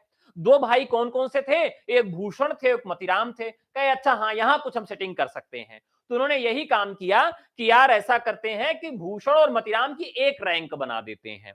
तो उन्होंने भूषण और मतिराम की एक रैंक बना दी, यानी कि रैंक 1 पर गोस्वामी तुलसीदास, 2 पर महात्मा सूरदास। भक्ति काल के दोनों टॉप कवियों को, एक राम काव्यधारा के और कृष्ण काव्यधारा दोनों को फर्स्ट और सेकंड रैंक दी। फिर तीसरी जो है वो देव को दे दिया, क्योंकि रीतिकाल के कवि थे तो बड़े कवि हैं, तो ये इनको जो है रैंक 3 दे दिया। फिर बिहारी लाल को रैंक 4 दिया, जिनको बच्चन सिंह क्लासिकल कवि मानते हैं। बाकी लोग रीति सिद्ध कवि मानते हैं। तो 4 रैंक जो है वो महाकवि बिहारी को दे दिया और 5 रैंक पर 2 लोगों को सटा दिया। कैसा है भैया, आप लोग भाई भाई हो, थोड़ा सा लड़ाई झगड़ा मत करना, आपस में मामला सेट कर लो। तो 5वें स्थान पर त्रिपाठी बंधुओं को भूषण और मतीराम को रख दिया कि लड़ाई झगड़ा मत करना, घर की बात है निपटा लो, कबीर दास को अंदर देना है, कबीर दास को अंदर करना है। तो कबीर दास को अंदर करने के लिए 5वें स्थान पर 2 लोगों को रख दिया। 6वें स्थान पर महाकवि देव जो केशव जो थे वो थे ही थे। 7वें स्थान पर उन्होंने लाके रखा महात्मा कबीरदास को सबसे अंतिम में। फिर जो है आधुनिक काल की शुरुआत हो जाती है। अब यहां महाकवि चंद जो है आदिकाल के जो है उनको उन्होंने 8वीं रैंक प्रदान किया और सबसे अंत में आधुनिक काल के केवल एक कवि को वहां पर जगह मिल पाई, वो थे भारतेंदु हरिश्चंद्र। समझिएगा, अब यहां पर टोटल 9 कवि हैं। कई बार रैंकिंग के आधार पर भी यहां प्रश्न पूछ लिया जाता है कि किसकी क्या रैंकिंग है, और यहां कई बार यह भी पूछ लिया जाता है कि इनको क्रम में लगाइए कि मिश्र बंधु विनोद, या सॉरी मैं बार बार मिश्र बंधु विनोद बोल रहा हूं, हिंदी नवरत्न में मिश्र बंधुओं ने क्या रैंकिंग दी है, किस रैंक से कवियों को रखा है। तो ये रैंक के हिसाब से आपको याद रखना है। अगर आपको रैंक नहीं याद रहेगी तब भी बड़ी समस्या होगी। अब यहां पर कैसे याद करें, तो चलिए शुरू करते हैं। यहां पर हमने देखा एक दो हम ट्रिक बताते हैं याद करने की। एक तो आप अपने जो ट्रिक बनाते हो वो बना लो, दूसरा हम ट्रिक आपको याद करने वाले बताते हैं। देखिए ये कवि कौन थे, मिश्र बंधु थे। क्या नाम था इनका, मिश्र बंधु था। अब ये मिश्र बंधु थे, यानी कि ये 3 लोग थे। ऐसा कहा जाता है कि ये 4 भाई थे, चौथे भाई पढ़े लिखे नहीं थे और बाकी तीनों भाई नौकरी में थे, पढ़े लिखे थे और इन्होंने इतिहास ग्रंथ लिखने का काम किया। चौथे भाई जो इनके पढ़े लिखे नहीं थे वो किसानी करते थे, जिनकी चर्चा बहुत कम जगह मिलती है। तो 3 ही भाई मानना है जो साहित्य में हमको मिलते हैं। तो मिश्र बंधु जो 3 भाई थे, एक बार ये जो है लड़ाई हुई, आपस में बातचीत हुई कि यार हम लोगों की शादी नहीं हो रही है, हम लोग एक साथ ही सब काम करते हैं, विवाह तो अलग अलग करना पड़ेगा। तो उन्होंने कहा कि अगर विवाह करना है तो किसी पंडित के पास जाना पड़ेगा। और उस समय के बड़े पंडित कौन थे, गोस्वामी तुलसीदास थे। और उन्हीं के पास जाते हैं कि पंडित जी हम तीनों लोग इतिहास तो साथ साथ लिखे, लेकिन हमारी शादी जो है आप अलग अलग करवाइएगा, अगर अलग अलग शादी होगी तभी मजा आएगा। तो कहे ठीक है भाई। तो ये सीधे मिश्र बंधु किसके पास चले आते हैं, गोस्वामी तुलसीदास के पास आते हैं। क्यों आते हैं, क्योंकि ये चाहते हैं कि इनकी शादी हो जाए।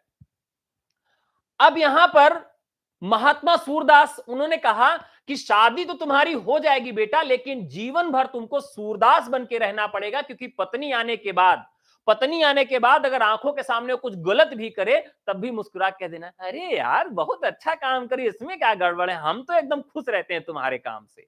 तो आपको तुरंत यही कह देना है कि भले आप जाएं गोस्वामी तुलसीदास के पास, मिश्र बंधु पहुंचे अपना विवाह करवाने के लिए कि तीनों भाइयों को अलग अलग शादी करवा दीजिए। गोस्वामी तुलसीदास ने कहा तुम्हारा विवाह हो जाएगा, लेकिन जीवन भर महात्मा सूरदास की तरह बन के रहना होगा, क्योंकि अगर आंखें तुमने बताई कि मेरी आंखें और मेरे आंखों के सामने कुछ हो रहा है तो पिट जाओगे। क्या ठीक है हम शादी करेंगे, लेकिन महात्मा सूरदास हमको भले ही बनना पड़े। तो गोस्वामी के बाद कहां पहुंचे, महात्मा सूरदास के पास पहुंचे और महात्मा सूरदास बनना पड़ेगा। और इन्होंने कहा कि आपको क्या करना पड़ेगा, सबसे पहले देवताओं की पूजा पाठ करनी पड़ेगी। जैसे सब लोग बताते हैं कि सोमवार का व्रत रहो, मंगलवार का व्रत रहो, तो तुमको एक व्रत रखना पड़ेगा, किसी एक देवता को पकड़ लो, उनका व्रत रखो।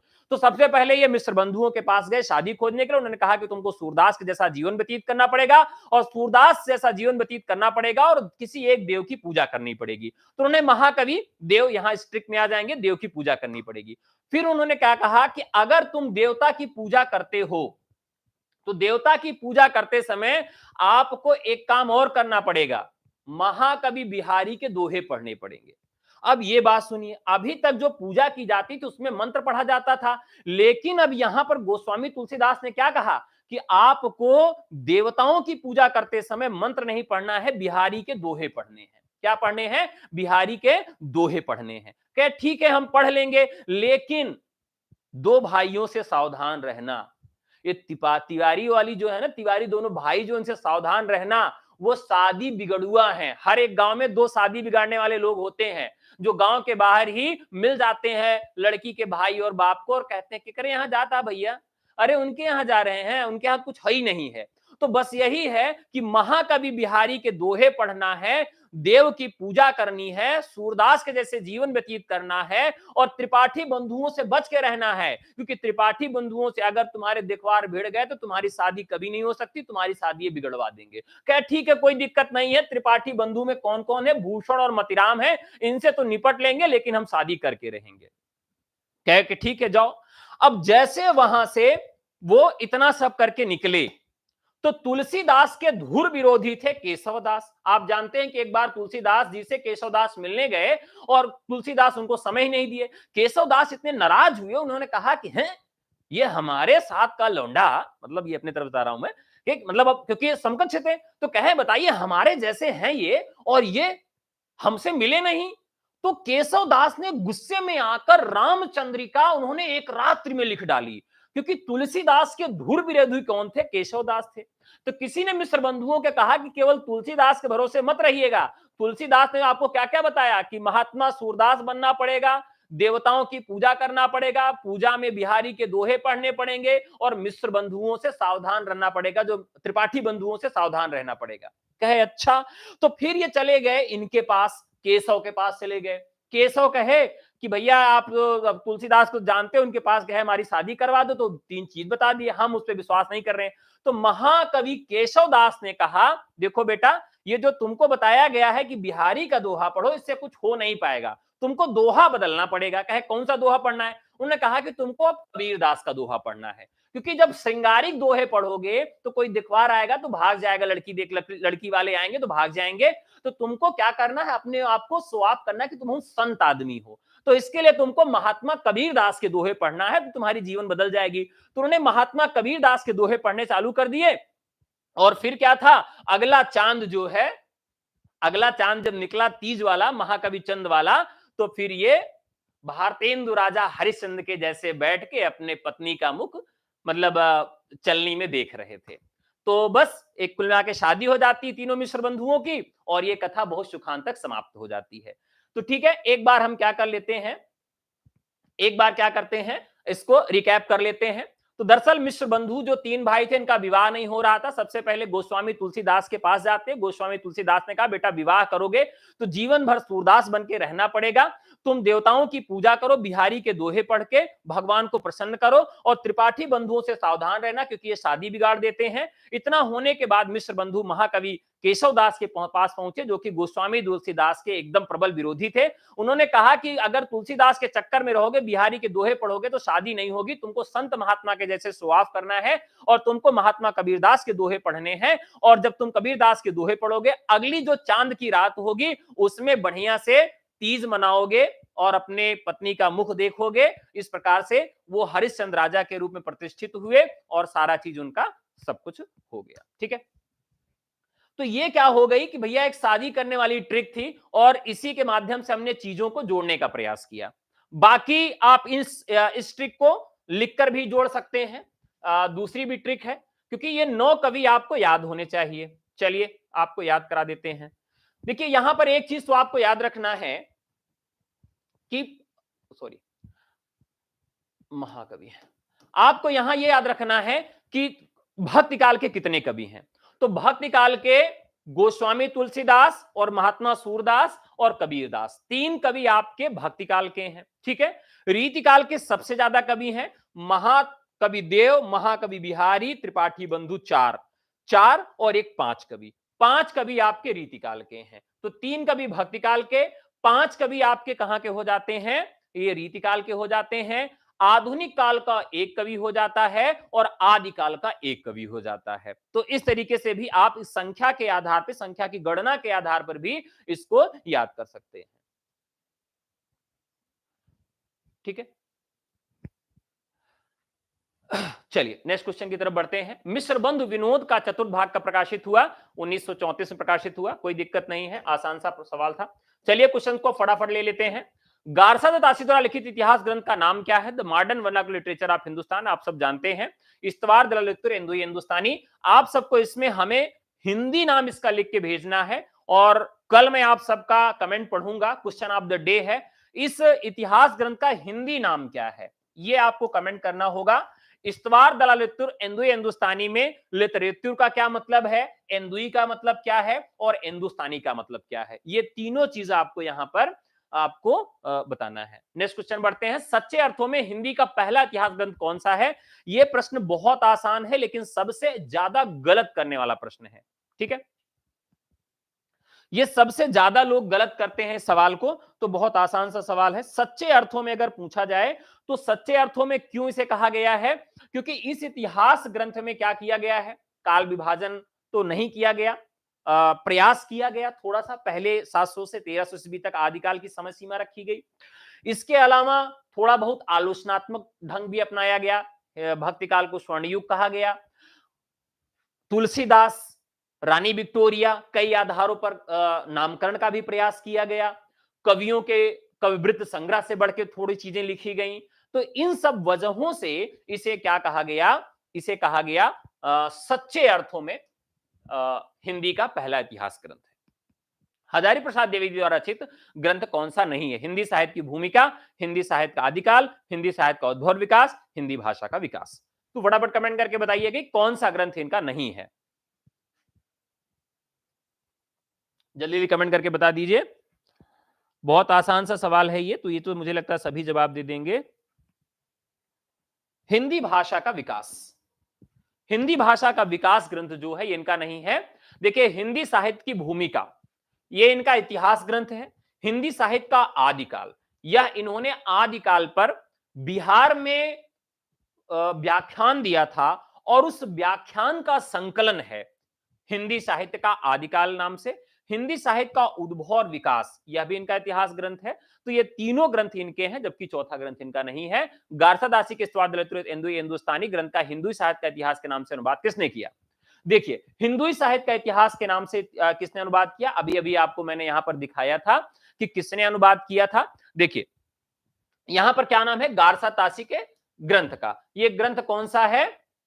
गारसा तासी के इस्तवार दलित हिंदुस्तानी ग्रंथ का हिंदुई साहित्य के नाम से अनुवाद किसने किया? अभी अभी हम लोगों ने इस ग्रंथ को ही देखा था। राइट आंसर हो जाएगा लक्ष्मी सागर वार्ष्णेय। ठीक है, लक्ष्मी सागर वार्ष्णेय। नेक्स्ट क्वेश्चन है, आचार्य शुक्ल का हिंदी साहित्य का इतिहास किस पुस्तक की भूमिका के रूप में लिखा गया था?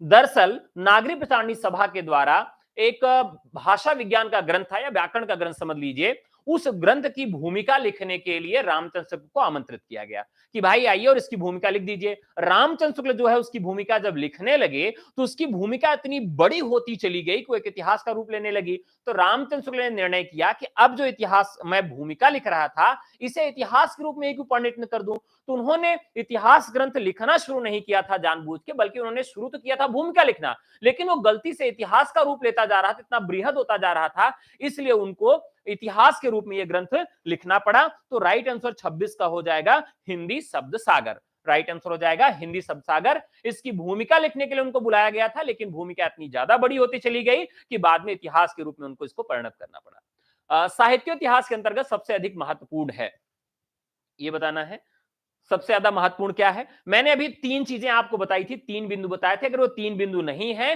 तो आपका इतिहास ग्रंथ हिंदी साहित्य का इतिहास ग्रंथ नहीं माना जाएगा, कविवृत्त संग्रह माना जाएगा। कविवृत्त संग्रह का मतलब होता है जिसमें कवियों के और रचनाओं की जानकारी दी जाए। यहां पर उपयोगितावाद का सिद्धांत, ठीक है, ये इतना महत्वपूर्ण नहीं है, द्वंदात्मक भौतिकवाद का सिद्धांत और विकासवादी सिद्धांत, ये तीनों महत्वपूर्ण तो हैं, लेकिन सबसे ज्यादा महत्वपूर्ण कौन सा है? युग चेतना का सिद्धांत। अगर हम इतिहास लिख रहे हैं और ये मालूम ही न चल सके कि किस काल का इतिहास है, जैसे आदिकाल में सबसे ज्यादा आरोप लगाया जाता है कि इस काल का जो साहित्य लिखा गया उस साहित्य में युगीन चेतना कम रचनाओं में मिलती है, और सबसे ज्यादा युगीन चेतना जो देखने के लिए मिलती है वो जैन काव्य में मिलती है। उसमें भी जितने काव्य लिखे गए हैं वो धर्म का उपदेश देने के लिए लिखे गए हैं और अपने जो मतावलंबी थे उनकी जीवनी को लिखा गया है। तो सबसे ज्यादा प्रामाणिक इसीलिए जैन काव्य माना जाता है, बाकी काव्य में युगीन चेतना का कम आभास हो पाता है, इसलिए आदिकाल की अधिकांश जो साहित्य सामग्री है उस पर प्रश्न चिन्ह खड़ा होता है। ठीक है, तो यहां पर युग चेतना का सिद्धांत यहां पर राइट आंसर हो जाएगा 27 नंबर। साहित्य इतिहास के अंतर्गत सबसे अधिक विवादास्पद कार्य है रचनाकारों के जन्मस्थान व जन्मतिथि का निर्धारण करना, रचनाओं की प्रामाणिकता सिद्ध करना, काल निर्धारण व नामकरण करना, किसी कृति का सही भाषा का निर्धारण करना। फटाफट बताइए, 28 नंबर का सवाल है, 28 नंबर। देखिए सबसे ज्यादा विवाद कहां उत्पन्न होता है। अब आप देखिए एक एक कवि को ले लीजिए। निराला का समय, निराला की जन्मतिथि देखिए तो बहुत ज्यादा डिफरेंट है। निराला जी की जन्मतिथि उनको खुद नहीं मालूम थी, तो वो कहते हैं कैसा है कि मेरा जन्मदिन आप कब मनाइएगा, बसंत पंचमी के दिन मनाइएगा। सरस्वती पुत्र स्वयं को कहते थे और कहते थे कि बसंत पंचमी को मेरा जन्मदिन मना लीजिए। तो बहुत जगह आपको अलग अलग तिथियां मिलेंगी। कबीरदास के जन्म को लेकर बड़ा विवाद है, तुलसीदास के जन्म को लेकर बड़ा विवाद है। तो कुछ चीजें बहुत विवादित है। वो क्या है, काल निर्धारण और नामकरण करना। नामकरण तो सबसे ज्यादा विवादित है। अब आदिकाल का नामकरण देखिए सबसे ज्यादा विवादित रहा, भक्तिकाल का, रीतिकाल का सबसे ज्यादा विवाद रहा। आदिकाल के नामकरण पे सभी कवि, सभी रचनाकार, आलोचक एक मत हो गए। कहा ठीक है, हजारी प्रसाद द्विवेदी के द्वारा किया गया नामकरण आदिकाल सर्वसम्मत है। लेकिन बच्चन सिंह जब हिंदी साहित्य का दूसरा इतिहास लेके आते हैं, कहते हैं अच्छा गुरु, हम सही नहीं मान रहे हैं। आदिकाल नाम से तो बाबा आदम के जमाने की अनुभूति होती है, तो आदिकाल इसको कहना उचित नहीं होगा। बच्चन सिंह आए और आदिकाल जो सर्वसम्मत था उसको भी खत्म कर दिए। कहे इससे तो अब बाबा आदम जमाने की अनुभूति होती है। तब भी ऐसे कुछ नहीं माना गया और उन्होंने इस प्रकार से, तो ये जो ऑप्शन हो जाएगा काल निर्धारण और नामकरण करना, ये राइट आंसर हो जाएगा। साहित्य इतिहास में किस अंक का अध्ययन सर्वाधिक महत्वपूर्ण है? काल विशेष के रचयिताओं का युगीन प्रवृत्तियों, परंपराओं और धारणाओं तटस्थ विश्लेषण, मत विशेष का प्रतिपादन और पूर्व रचित इतिहासों का आलोचनात्मक अध्ययन, ये आपको बताना है। बहुत महत्वपूर्ण प्रश्न है, प्रश्न संख्या 29। चलिए फटाफट बताइए। तो यहां पर आपको बताना है कि अध्ययन का सर्वाधिक महत्वपूर्ण है। इतिहास में जब हम इतिहास का अध्ययन करते हैं तो इसके लिए सबसे महत्वपूर्ण क्या है? काल विशेष के रचयिताओं का, ये उतना महत्वपूर्ण नहीं है। मत विशेष का प्रतिपादन, ये भी उतना महत्वपूर्ण नहीं है। पूर्व रचित इतिहासों का आलोचनात्मक अध्ययन, ये भी बहुत महत्वपूर्ण नहीं है इतिहास के लिए। महत्वपूर्ण क्या है? युगीन प्रवृत्तियां, युग की प्रवृत्तियां होनी चाहिए। परंपराओं और धारणाओं का तटस्थ विश्लेषण। अब आप मान लीजिए कबीरदास संत कवि थे और आप जो हैं पक्के धार्मिक व्यक्ति हैं, सगुण कवि हैं, तो आप आलोचना करते समय बताइए कि कबीरदास जो है संत कवि तो थे, लेकिन मंदिर में जाके राम भगवान की पूजा भी करते थे, ऐसे भी साक्ष्य मिलते हैं। तो इस तरह से तो बड़ा विवाद हो जाएगा। तो आप तटस्थ रहिए, भले आप जो है राम के पूजक हैं, कृष्ण कवि हैं, कृष्ण के आलोचक हैं, लेकिन जब आप इतिहास लिखिए तो परंपराओं और धाराओं का तटस्थ विश्लेषण करिए, युगीन प्रवृत्तियों को स्पष्ट रूप से रखिए, ये आपको ध्यान रखना है।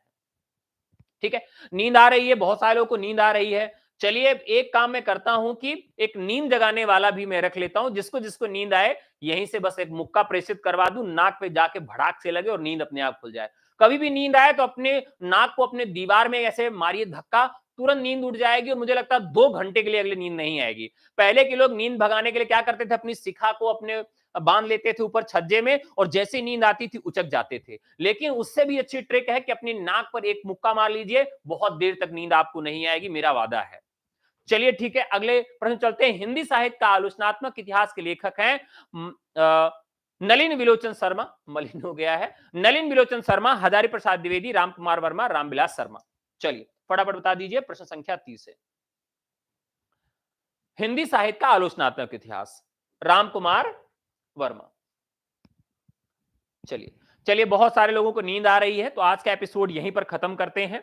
अगर आपको किसी भी बैच में प्रवेश चाहिए, TGT, PGT, LT grade, JIC प्रवक्ता, KVS, NVS, UGC NET, BPSC, किसी भी बैच में प्रवेश चाहिए, हिंदी आप पढ़ना चाहते हैं तो 9628959237 पर व्हाट्सएप करके आप पढ़ सकते हैं। साथियों, मैं जो हिंदी पढ़ाता हूं उसको पैनिक करके नहीं पढ़ाता। आप हंसते हंसते लोटपोट हो जाएंगे, खूब मजे से पढ़ेंगे, क्योंकि मेरा मानना यह है कि पढ़ाई सीरियस वे में नहीं होती है, मजे मजे में होती है। क्योंकि मजे से जो चीज हम पढ़ते हैं वो हमेशा हमारे स्मृति छड़ों में फीड हो जाता है, और जो चीज हम इजिली टेक करते हैं, इजिली समझने का प्रयास करते हैं, आसानी से लेते हैं, वो भावों के माध्यम से घुस जाती है।